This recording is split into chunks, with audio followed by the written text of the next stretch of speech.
అయినా వాళ్ళు చెప్పినట్టు చేస్తే నువ్వేమైపోవాలి? నువ్వెందుకు డల్గా ఉన్నావే? హే, వాళ్ళు చెప్పారని నేను చేసేసుకుంటానా? నాకు తెలీదా నువ్వు నన్ను ఎంత లవ్ చేస్తున్నావని, నేను లేకుండా నువ్వు ఉండలేవని? నేను కూడా మా అమ్మతో చెప్పాను. అవునా? ఇంకేముంది, అయితే పెళ్లి చేసుకుందాం. కానీ మా అమ్మ మన పెళ్ళికి ఒప్పుకోలేదు మహా. మా ఇంట్లో కూడా ఒప్పుకోలేదు. నేను నీలానే వచ్చేసా. బట్ నేను మా అమ్మ మాట కాదని లేను.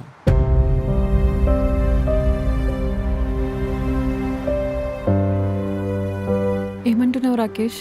అంటే అవును. అంటే ఇప్పుడు నన్ను వదిలేస్తున్నావా? తప్పట్లేదు మహా.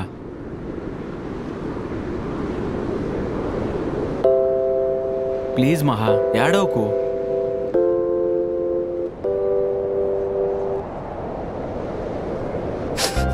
సరే, నేను ఏడవను.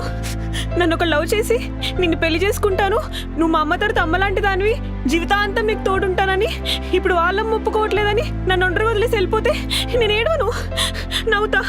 నవ్వుతా ఎంజాయ్ చేస్తా. సరేనా?